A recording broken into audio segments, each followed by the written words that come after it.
Hi. For those of you who don't know me, my name is Lisa Mustard, and I am a marriage and family therapist, and I live in South Carolina.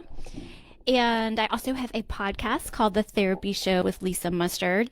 And I have a lot of things going on. For the past 15 years or so, I have worked primarily with a military branch here in South Carolina. I work with families, service members as they're dealing with deployment related issues. And I've also recently been a part of Kesher Shalom, which I think you guys have heard a little bit about the organization. You heard last week from Malka Shaw.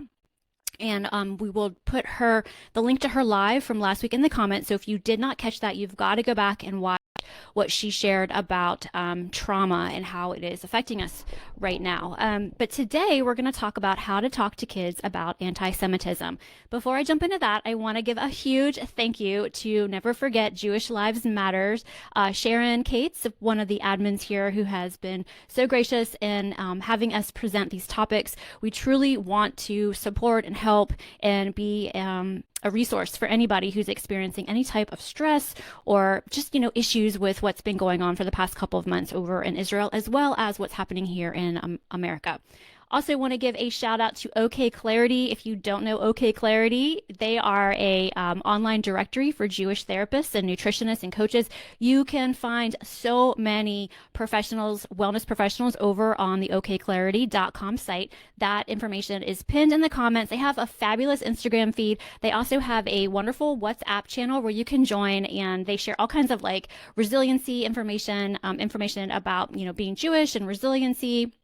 How they support, is not just Jews, but really anybody who is seeking mental health support as well. So go ahead and check out okclarity.com, join their WhatsApp app, and then Kesher Shalom, we have created a free newsletter for you all that also will give you our free download of 15 easy habits to support your mental health. And we also created a private podcast feed that has four guided meditations on there. That's absolutely free. You just click the link in the show notes, sign up, and you will get access to that private podcast. I think we're also going to be adding these talks into that private podcast. So if you prefer to listen on the go, you can do that. And one more thing before I jump into today's topic, I am the host of The Therapy Show with Lisa Mustard. Would love it if you guys were interested in learning more about my podcast. The link is in the show notes. Not the show notes. The link is in the comments for you to go ahead and learn about my show. And I also do life coaching. You can learn all about that there. But let's talk about anti-Semitism. And if you have questions or comments, please put them in the comment section. I would love to address anything as best I can. Now, I'm going to I'm always coming from the framework of, I'm a parent. I have two daughters, a tween and a teen. I know my kids better than anybody, right? And I want to reiterate that you know your kids better than anybody else out there. So what I share today, take it and use what you can, and just put aside what doesn't fit for you and your family, but also stream it through the lens of your family and what it is that how you know your kids and how you know your family. Because everybody's situation is unique and different. And I always want to say that the parents know their kids the best. Okay.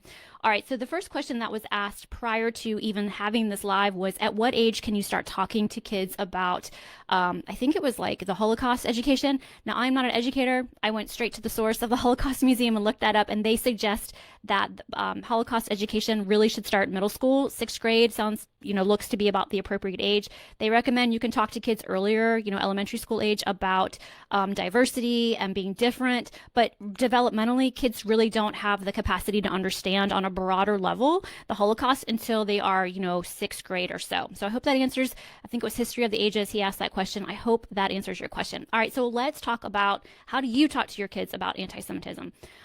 First and foremost, the most important thing, I think, as adults, as parents, we need to know what's going on with us first before we even address the conversation with our kids. We need to check in with ourselves to know that we're in a healthy place to have these conversations, okay?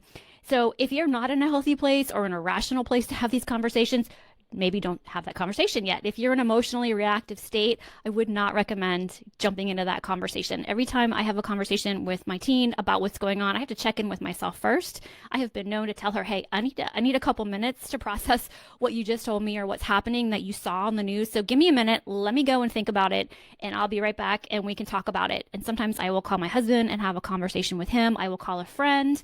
I will call Malka, who just gave you that great comment, and I'll say, I'm going to check in with a friend who's going to give me honest feedback before I have that conversation with my kid. It helps me feel calmer. It helps me feel more validated. It also gives me that compassionate response that I might need as the adult in the room to have that conversation with the kid, because we need to be taking care of ourselves as much as we're taking care of our kids. Like I think Malka mentioned, I don't know, one of her talks about, when you get on an airplane and they talk about the breathing mask, we need to put ours on first before we give to the next person, because we have to be in a place where we are stable and we feel safe that we can have the conversation. So definitely check in with yourself first before you have that conversation with your kiddos. And I also want to say that another important thing when it comes to talking to kids about anti-Semitism is your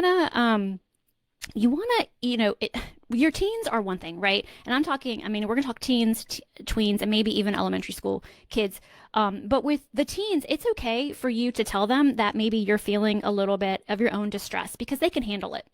They can handle, and that maybe help you actually relate to what your teen is going through as well.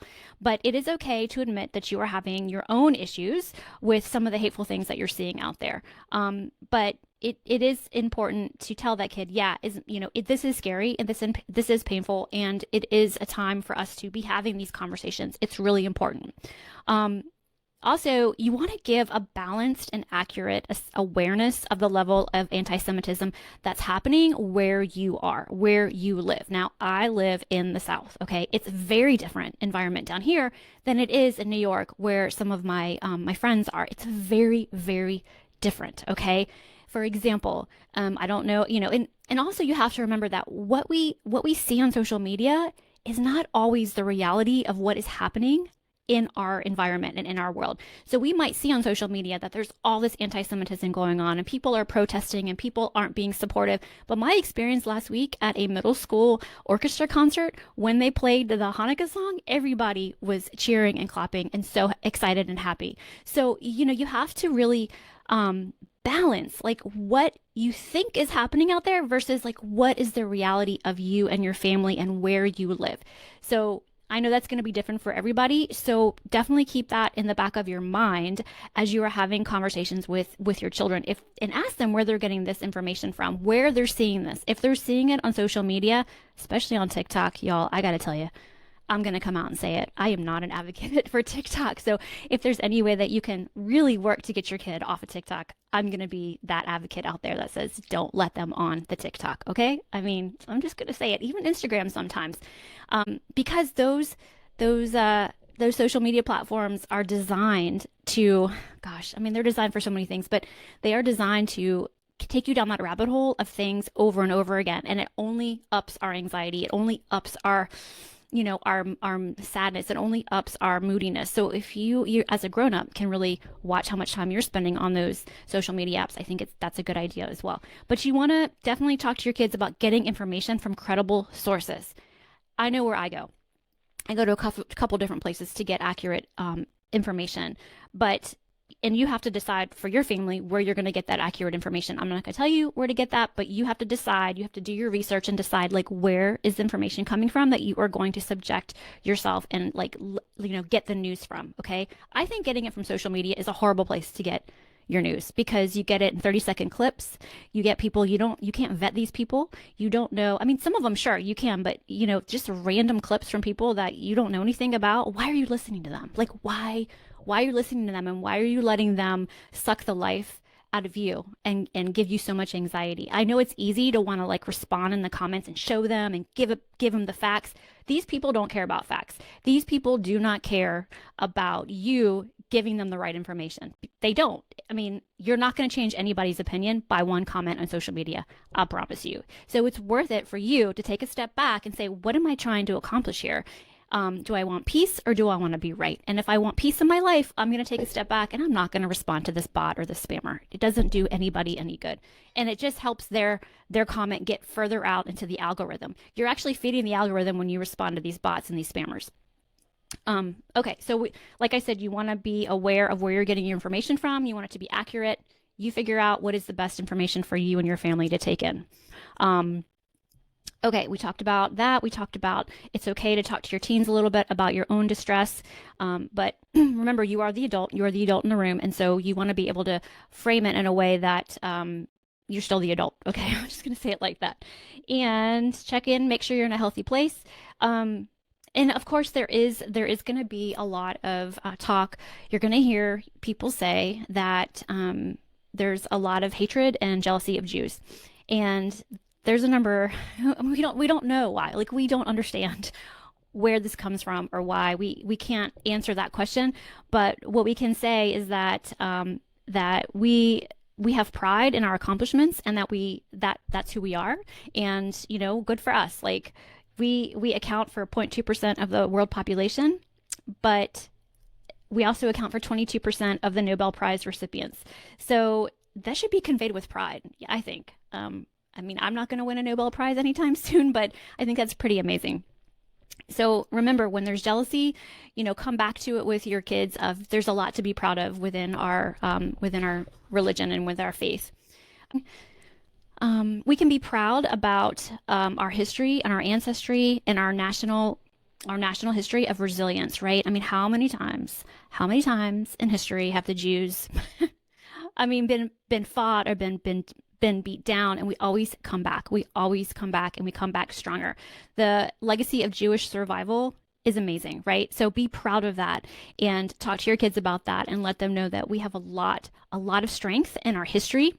And those stories of resilience and courage, we need to find those and we need to be sharing those with our kids right now. And that we need to talk about our values, right? We need to talk about our values as Jews. Now, I know that there is a broad range of different religiosity, I guess that's the best word, of Jews in this group. And I think that's beautiful. I think that's wonderful. I'm a different, religiosity, is that the word, than Malka is and Robin, who's going to be presenting to you after the holidays. So, but we all come together and we all share common values and we all share a common faith. No matter how we practice it, we are all still Jews, okay? So now is a time for us to look to like-minded friends and family and look for support. That's off on a side, but it is important that we remember our values as Jews and we are living those out. We are walking in alignment with them, and we are teaching those to our kids. So a lot of people are talking about struggling with how much do they show their Jewishness. Some I hear from some young men they don't want to wear their yarmulkes to school. I'm hearing from some of young women they don't want to wear their Star of Davids. They don't want to put it out there, and that's okay. Everybody has to be comfortable with how much they want to show their Judaism, and that's okay. We don't want to judge our friends or our neighbors or anybody else that might want to hold back a little bit. That is up to them. That's their comfort level. But like I said, don't let your kids be judgmental of the other kids that might be pulling back or even, feeling like, hey, now is the time for me to really show off my Judaism. Work with your kids, talk to your kids about let them do what they feel that they need to do, and you need to do what you feel is right for you. But don't force your kids or put pressure on them based on your needs or your wanting to be validated by others. Have the conversation with your kids about what their comfort level is and just go with it, because look, they're kids. It's probably going to change again next week. At least that's kind of the history over here in our house. So another thing too is some kids might want to learn how to protect themselves. They might want to go and learn Krav Maga. They might want to go and start taking jujitsu, or gosh, I don't know.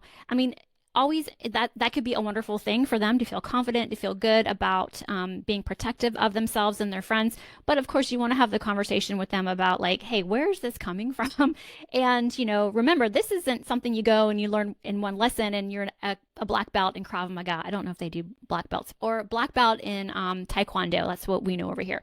So it takes work and it takes commitment. And I think it's cool if kids, that's something that they want to get into. It might just help with their confidence. So have the conversations with them and see what would make them feel like they're doing something and that they have some control over, how they present themselves.